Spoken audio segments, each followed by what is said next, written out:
Hi, everybody. Before we get to another great interview, the Two Opinionated podcast could really use your help. And it's easy, it's free. IMDb, which is the entertainment database, imdb.com, named us a top 100 podcast. We came in at number 82. That's a big deal because there's 15 million podcasts and growing. So to be named to anybody's top 100 list, pretty big deal for us. And the way you can help is to go to imdb.com, look up the Two Opinionated podcast, and that's it. Just bringing our page up. That traffic really helps us out. Our YouTube channel is MeisterCon Pod. All we ask is that you subscribe. It's also free, but that really helps us to attract these amazing guests that we keep bringing on the program. And that's it. 2 easy ways for you to support us, and we would really appreciate the help. Now let's get to that interview.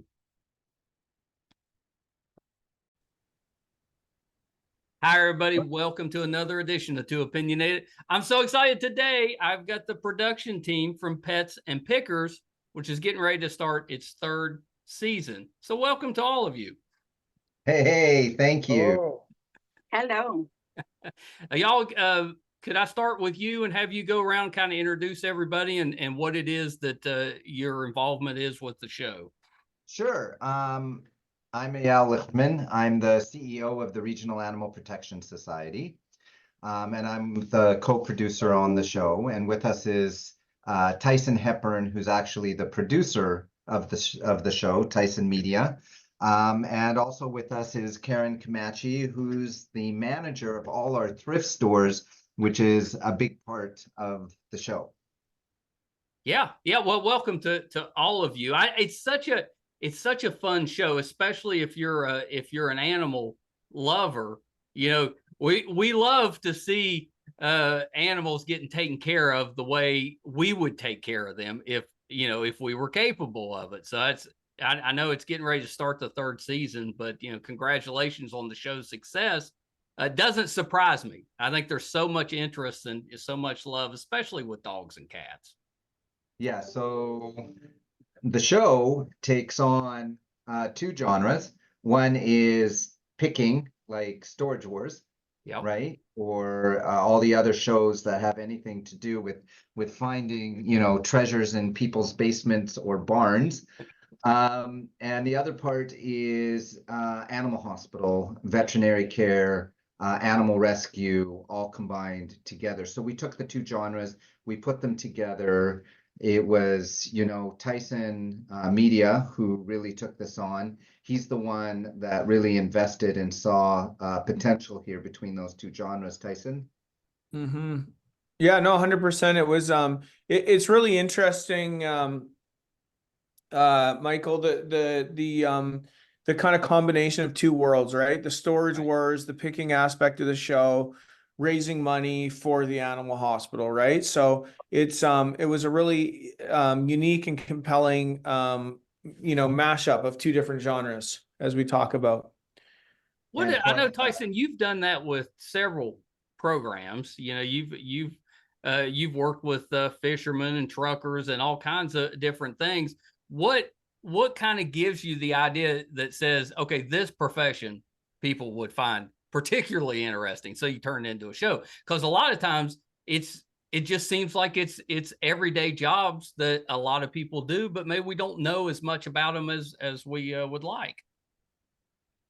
Yeah, I mean, it's a good question. It's different for every role and every job. I mean, you have to find something compelling in the world. And what's interesting about this world is the fact, I think this idea that you can come into an animal hospital, similar to our kind of public healthcare here, right? Which is we essentially have a government assisted healthcare program, right? And so if you get injured, you're not necessarily going to be out of pocket, right? And so Right.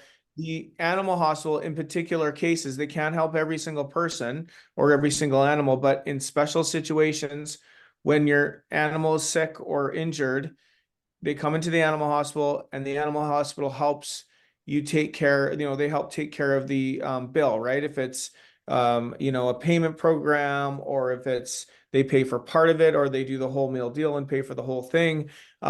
People are relieved because, there's, especially these days with inflation, etc., Right. life is just expensive.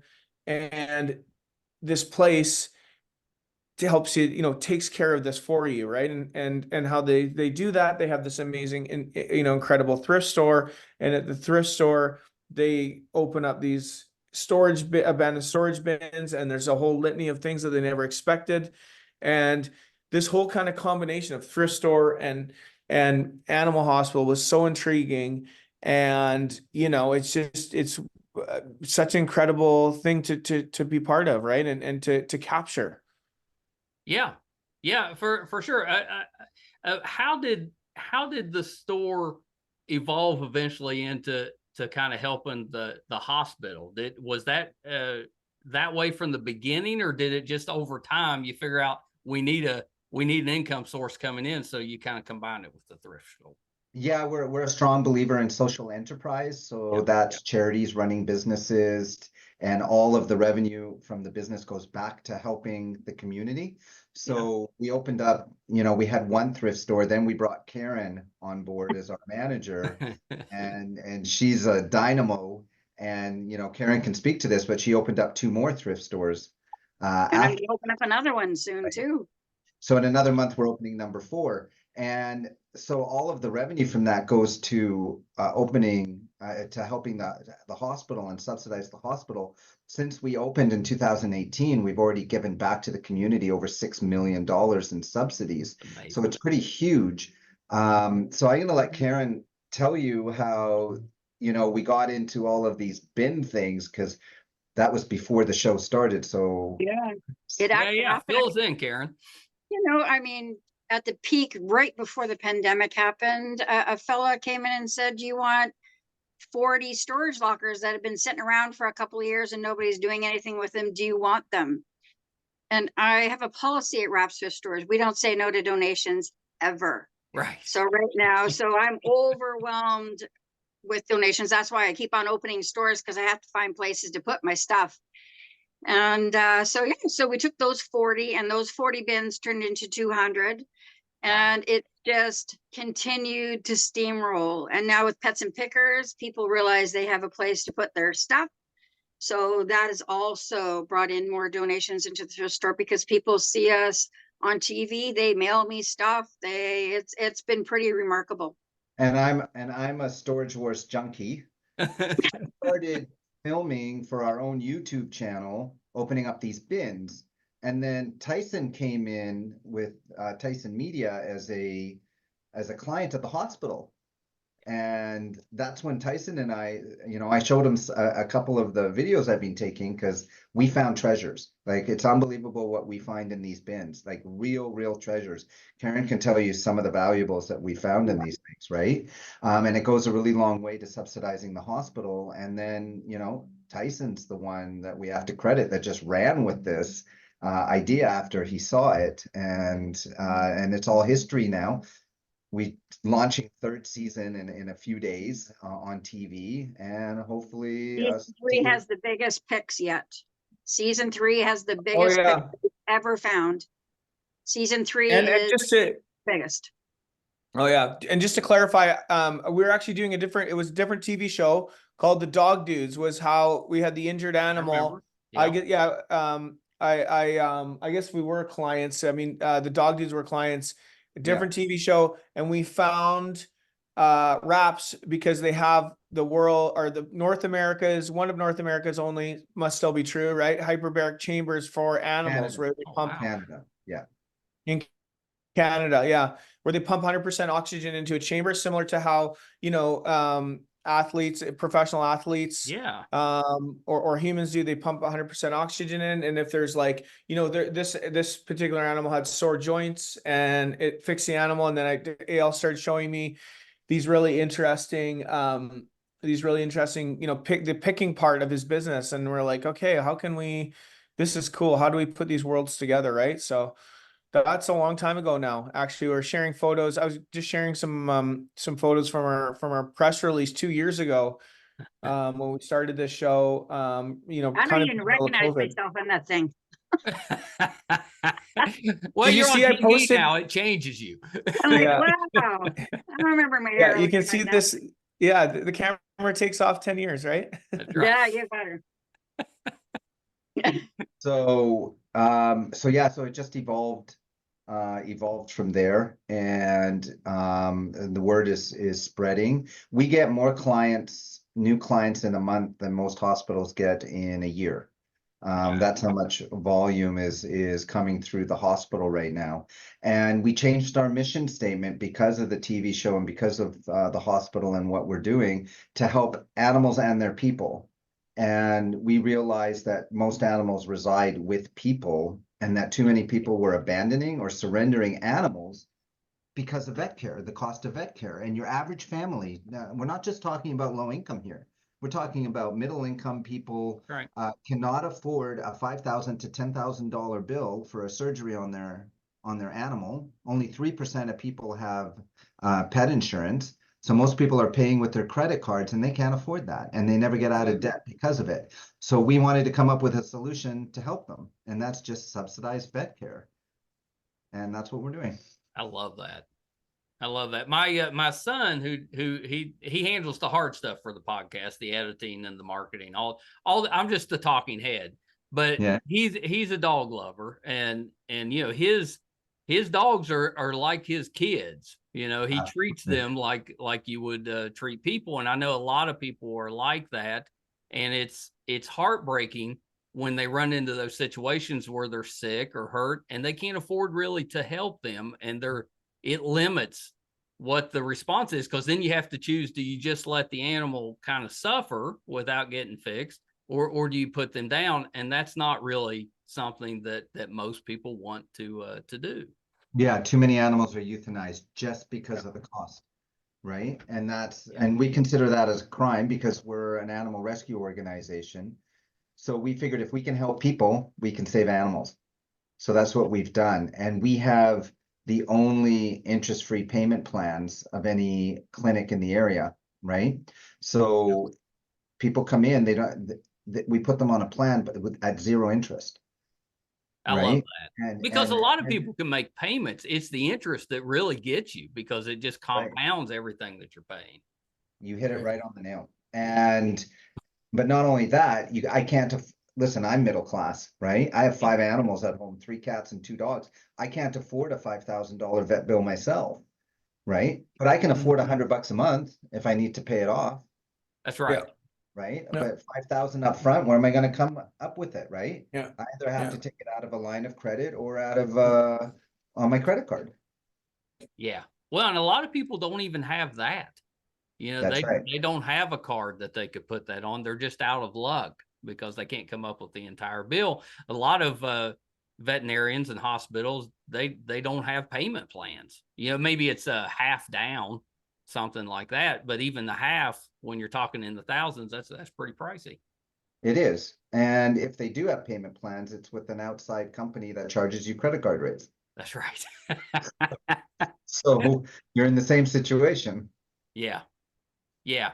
And I mean, it's so important. We had Burt Ward came on last week, and he has a dog rescue operation, and he also makes his own dog food. So he was talking about, you know, it's possible to take care of your pets for much longer than their normal lifespan if you put the time and the effort and the money into it. You know, a lot of times the better foods with less fat, that type of thing, much more expensive.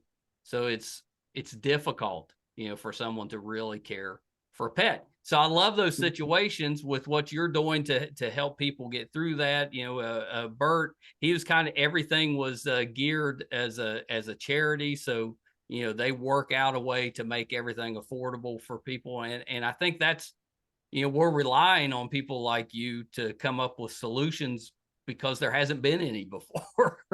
Yeah, and to be honest with you, and we're going to go to Karen in a second here because I think she can tell you about some of the amazing stuff we found. Yeah. But a $10,000 surgery elsewhere An orthopedic surgery is like $4,500 with us, Yeah. and we're still making money on that. So we're finding ways to cut down the cost of the actual service itself as well as subsidizing the care for the people, right?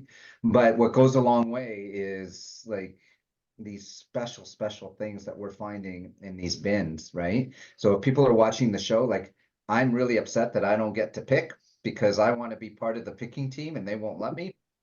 But the picking is one of the most intriguing parts of the TV show. And Karen, you just like, Yeah, give us a few, Karen. Give us a few finds that have been big for you. You know, I mean, some of the best finds I won't tell you about because I'll be a spoiler. I mean, the best stuff is yet to come. Really and truly, the best stuff is yet to come. But I mean, we found, you know, a 10-foot Poseidon. We have found pottery that's worth thousands of dollars. We found jewelry worth thousands of dollars. You know, we've found stuff we can't put on TV because it's not appropriate for family viewing. I mean, all the time. We put it in that, we put a little teaser in it and we censor them sometimes. sometimes. Yeah. But she's found a collection of Princess Diana stamps, right? Yeah. Ooh, She yeah. finds diamonds and gold and silver. She finds swords collection. She has found really expensive art collections. She's found hockey card collections. This is all from Actually, previous one of the seasons, best not was season our two. calendars. Our calendars. We found NHL calendars from 1940, and they were worth $10,000. Really? Each Yeah, calendar. they're from 1940. What made them cool was Hockey, that, yeah. remember the calendars? What did you do with your calendar back in the day? You scrumpled them up and you threw them in the Yeah, you garbage, tossed right? them out. Right. So from 1940, and they're in pretty great condition. And we had a professional come in and evaluate them, and they were worth $10,000, and that helps a lot of animals. And we found one movie bin that somebody had. They must have been working on the set, so there were original scripts for like from Star Wars and other shows, Yeah. right? Yeah. I Like- can see Found a what Star Wars collectors script. would be interested in that. And she even found a bomb in one, a bear Yeah. bomb, and that was a funny story. Yeah, I did find a bomb, and I didn't realize it was dangerous. I don't know why. I think I was hot or something, and my brain left me. I didn't realize it was dangerous. So I took a bomb. It was about the size of a toilet paper roll, and I threw it on my car seat. Ooh. And I drove around for a couple of days, and then I decided I better take that to the police. And so I take it to our local police detachment. I walk in and I said to the lady, "Hi, I've got a bomb," and I plop it on the counter. And she said, "Pardon me, lady." I'm like, you know, I found a bomb. She goes, "Can you step back?" And I stepped back. The police ran out. They took me outside. "Hey, lady, where'd you find the bomb?" And I bring in so much ammunition, guns, and bombs that they called me by my first name. They, "Hey, Karen, what are you doing here?" And so like, "Where'd you find the bomb?" And so then I phoned Ale up and I said, "I kind of found a bomb," and I brought it into the police station. He said, "Karen, we know not to pick up bombs." And I'm like, "Well, but I don't know not to pick up bombs." So he said, "I'll buy anything you want from Starbucks." So he brought me Starbucks, and they cornered off all of 5 Road, close to No, the so store. you're missing the big part is that the entire building evacuated of the The police. whole You evacuated the building. entire police station because there's a Yeah. bomb sitting on Well, the I mean, counter. that's what they do. Yeah. As soon as you say the B word, especially, I mean, good thing the only worst place you could have brought it in was an airport, Karen. That's right.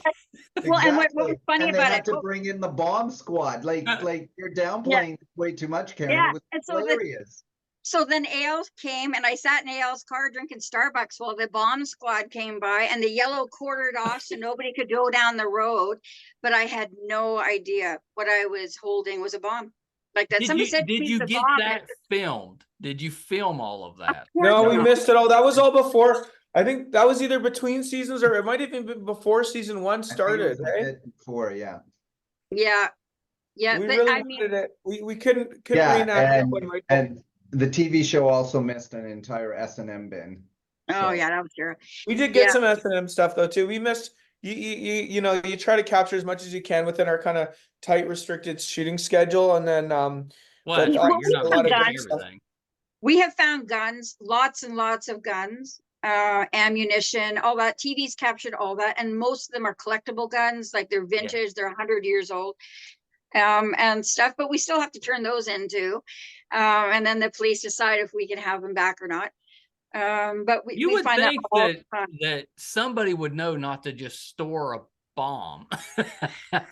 You know, that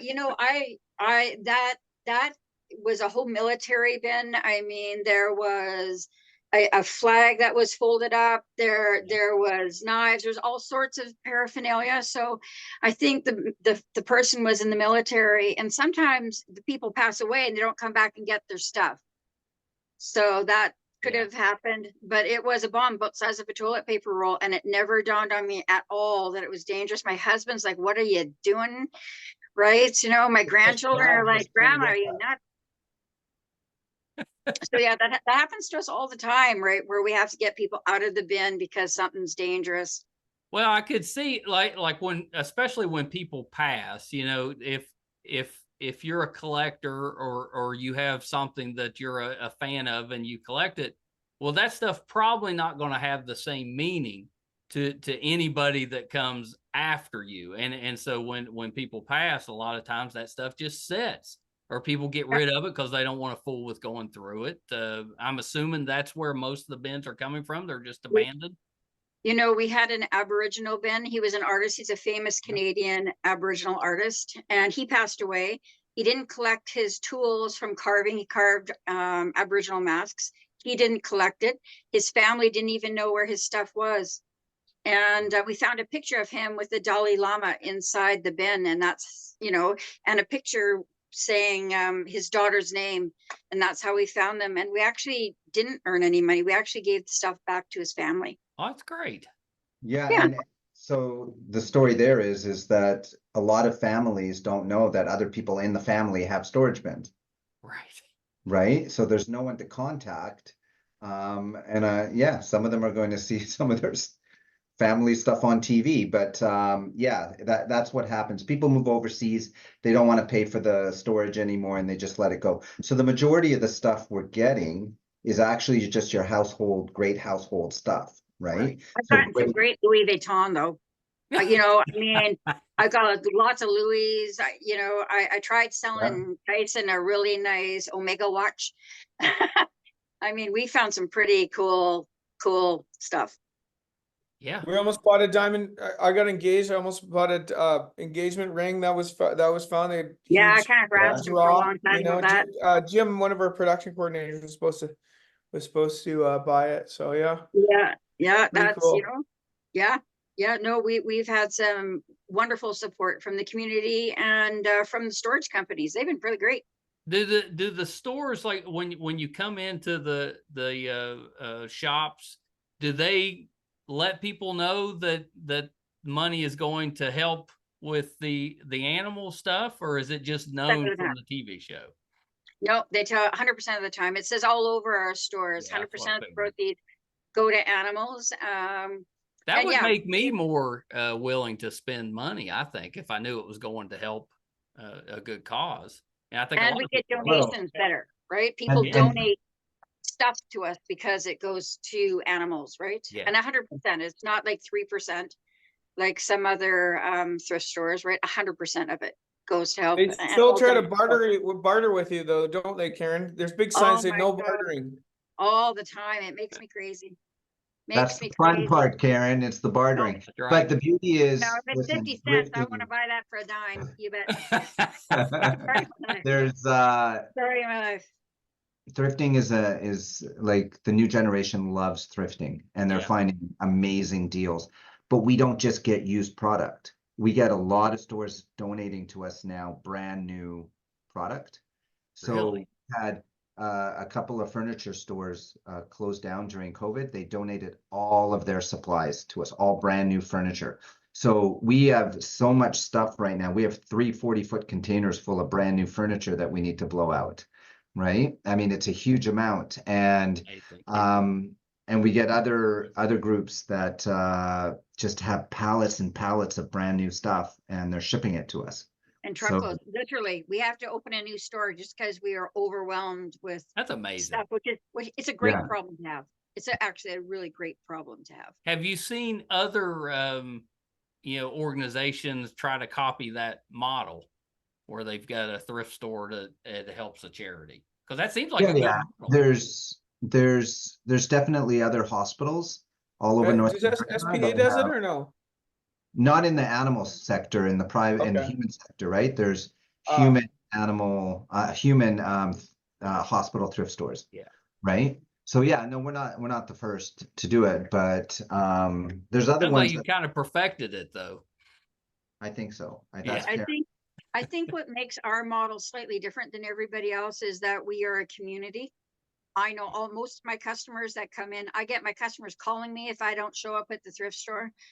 We're a community of people that love animals and want to help each other. And I think that's what makes us different than others. Yeah. Yeah. So we've got season 3's coming up in just a few days. What can we expect from the new season? Any surprises this year? Oh yeah. Absolutely. I'm not sure we can say live right now. Tyson? Yeah, bigger, better picks. What's the poster say? It's bigger, better picks and new vets. We have 2 new vets at the animal hospital that are Yes. joining on for the first time.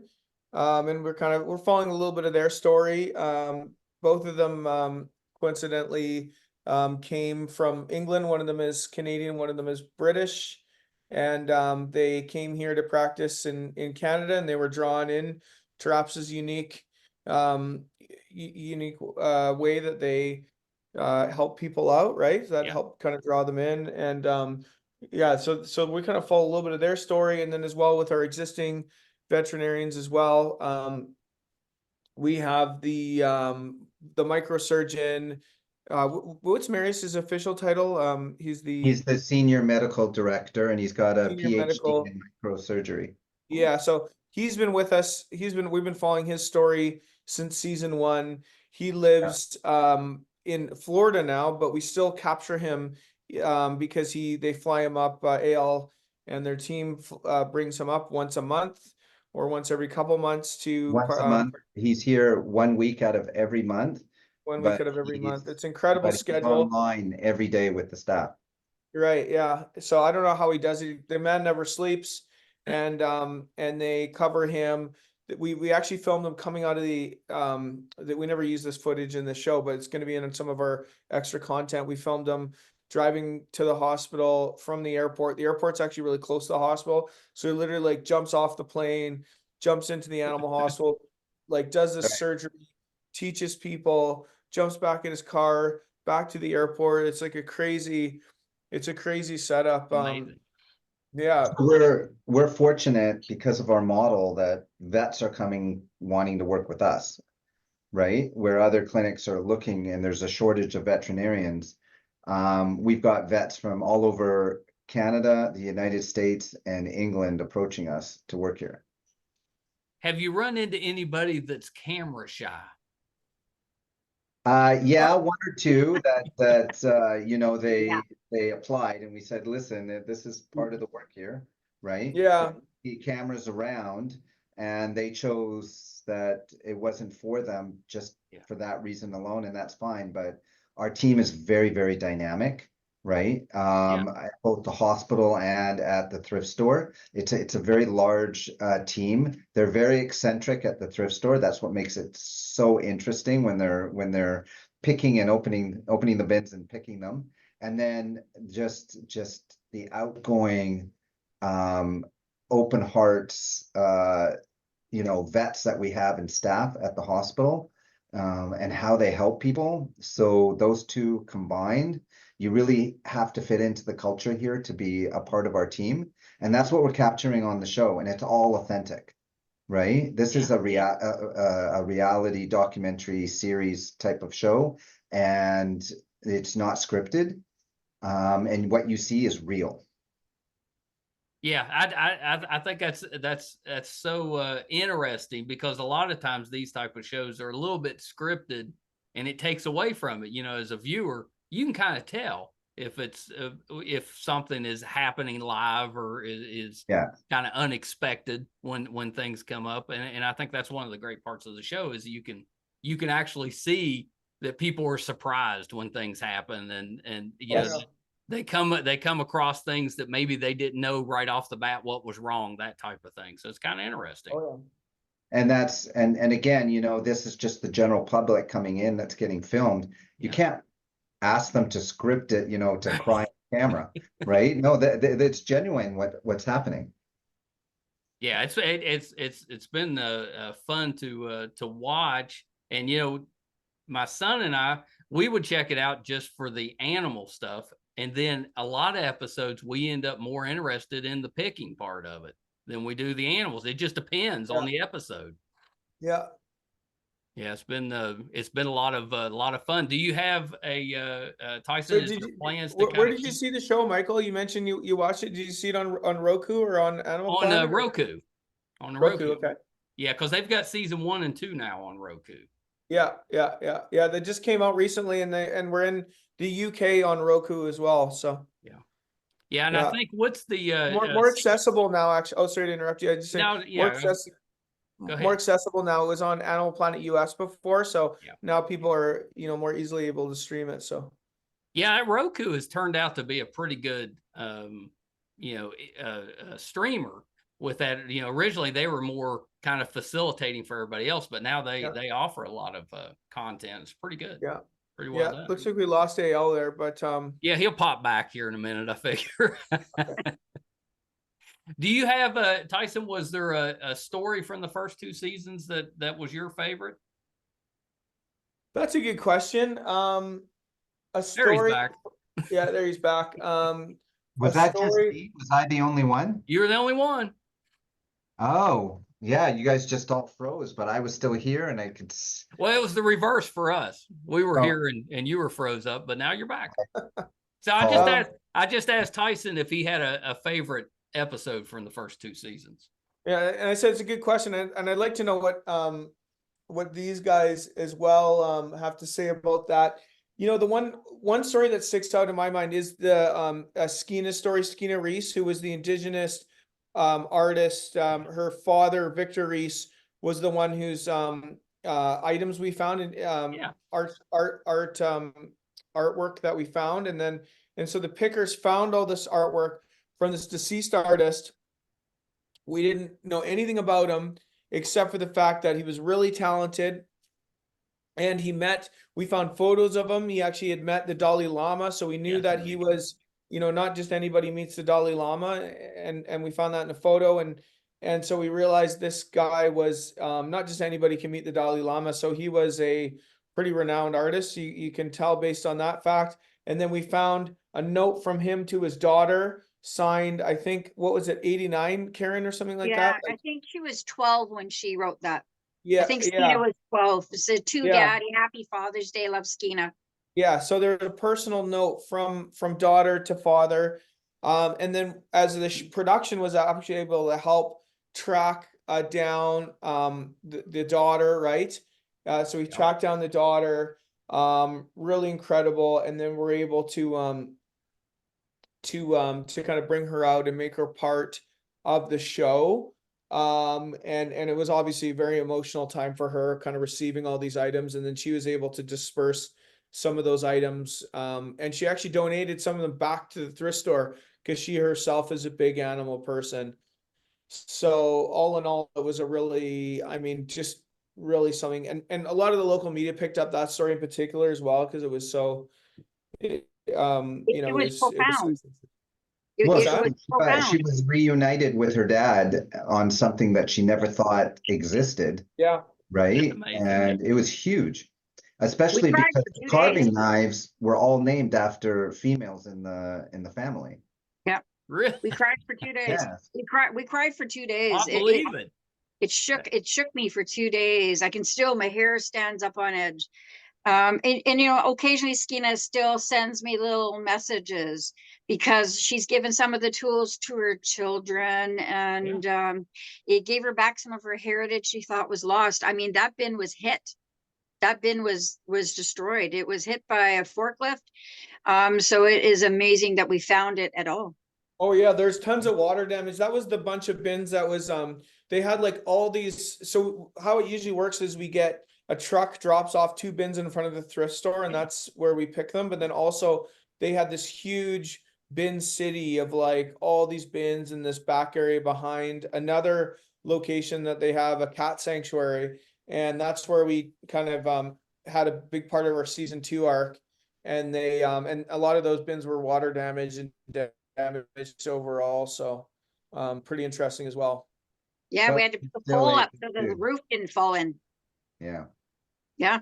Yeah, it's kind of amazing that the artwork survived with that, because you would think was- with that type of damage, it would hurt it. Yeah. It was all protected inside the bin, which was great. Yeah, well, I think yeah, These because are- he had like a tool kit and it was wrapped up. Remember, it was like a leather pouch. He had some of his actual tools in. Yeah. It was quite vast. His collection was quite vast. It turned out to be his workstation that he would put all his work stuff in. So, I mean, his moccasins were in there, his hats, his masks, his tools. Amazing. And she You thought it never was hear his mom. about finding an actual artist's work. I'm sure he's got fans out there that were thrilled to death that all of this stuff. He's in many museums here in Yeah. Canada. He's in many, many museums. Amazing. Yeah. Yeah, what a story. Yeah, it was Yeah. pretty profound. Yeah. And his family, it's the one time where it was, normally it's animals and their people. This is one time it was about the people. Yeah. Yeah. Yeah. Yeah. Yeah, that was a and good put one. to a good cause. I was going to ask you if she donated a few back. I Yeah, figured she donated did. some of the stuff back to the. Yeah, it's pretty cool. Yeah, that's pretty great. What's the plans going forward after this new season? Well, is there plans for additional seasons, or where do we go Ooh. from here? Ooh, we can't tell you that. Can't tell you about that yet. That's confidential, but yeah, obviously we'd love to do a season 4. Yeah. And we've got and the other really exciting thing I'd like to pitch and promote now for the fans on Roku, for the fans on Animal Planet, for the fans on Crave, we do have a YouTube channel that we launched recently. On the YouTube channel, you can find all kinds of additional content never before seen on TV, as well as content from seasons 1 and 2. And every single week now, because we're launching season 3, every week we have a new video, like a bonus video, as well as a piece or little kind of highlight from the show itself. So that's all coming out every week. If you like and subscribe, Pets and Pickers on YouTube, you can follow along as we launch all that content. Yeah, that's exciting. That's exciting, and YouTube is a great tool to really show what's out there, and it's surprising the number of eyes that actually get on to YouTube. A lot of younger people, especially, a lot of them don't own a TV. They use a cell phone to kind of surf YouTube. That's their media. That's the new way. And Tyson, you have exciting news about going international. We talked about the Roku. Is there? Yeah, but you didn't say where. Oh, You yeah. just said streaming on. Yeah, oh yeah. So I was streaming on. I think I mentioned it. So Roku's gonna be streaming on in Canada, US, and UK. Yes, there you go. Yeah, that's awesome. Yeah. Yeah. And I know here in the US, it's exciting that we're getting Canadian content now. You'd think we would have been trading a lot of that back, but it's been really limited up until fairly recently. Now we're starting to get some of the content, and it's great content. So I'm thrilled about that.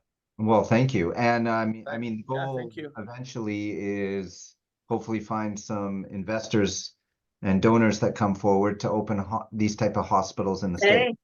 Hey, they mail me stuff from the US. When they put Pets and Pickers into the US, people mail me stuff from the US donating. I'm not surprised. Yeah, it's pretty great. It seems like you need a US version. Yes, we would love to open a hospital in the States and have the same model, right? That would be just fantastic. Yeah, terrific. Thank all of you so much for coming on and talk to us a little bit. Outside of the fact that it's a great show, Pets and Pickers season 3 coming out, I think July 14th. Just the work that you're doing, helping animals and some people with that. Just pretty amazing. So, congrats to you on the success and everything that you're doing. And hopefully when season 4 gets ready, you'll come back and tell us how it's going. Absolutely. That would be awesome. Absolutely. No problem there. No problem there. Thanks so much. Really appreciate it, Michael. Yeah, of course. I really, really thank you for having us today. It's This been was fun. It has been fun. Yeah, thank you guys so much. Hold on one second.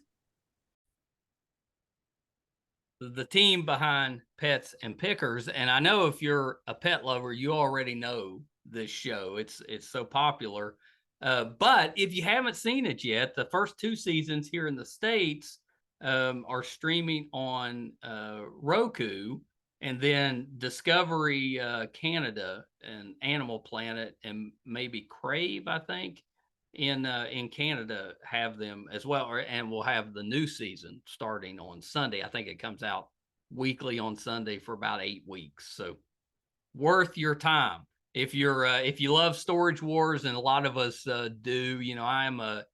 I was a collector growing up. I collected comic books, I collected baseball cards, I collected Star Wars toys, and eventually opened up a couple of comic book stores and put myself through school with those stores. And then Marvel went bankrupt in '96. I thought it was over, so I sold everything I had on eBay, paid off a house. Worked out pretty well. Of course, Marvel came back stronger than ever. But my point is, I understand the collecting mindset and why people get so excited about opening up these bins. I totally get it, because I still get that kind of rush. I've lamented on here the death of collecting because of Amazon, and so it's so easy to get anything that you in the past would have had to search for. These kind of bin openings is as close probably now as we're going to get to what I call actual collecting. So terrific. Pets and Pickers, please help support the show, the hospital, all of it. And hopefully it'll spread. We'll get, those everywhere, but love to see some of those here in the States. We definitely could use them. There's so many animal shelters that are just overwhelmed with pets and no way to really take care of them. So anything we can do to help, really, really terrific. Thank you guys for tuning in with us again this week. I will mention, I mentioned on there about Burt Ward. Burt Ward played Robin on the 60s Batman TV show, and he's transitioned into taking care of large dogs and cats to the point that he's developed a pet food, a dog food and a cat food that helps them to live longer, healthier lives. So it's we've had a couple episodes focused on pets in the last couple of weeks, which has been, terrific. Those of you that watch the show often know that Brett is a dog lover, and so it was important to him that we start having some episodes on that subject. So I'm thrilled that we've been able to do that. If you're finding us for the first time, our YouTube channel is MeisterCon Pod. If you go there, please subscribe. Really helps us out. It's free. Our website is meistercon.com. We've got over 800 episodes on there now, audio and video. I guarantee you'll find tons of people that you're fans of, or that you will be fans of after checking out the episode. Thank you guys so much. Till next time. Bye, everybody.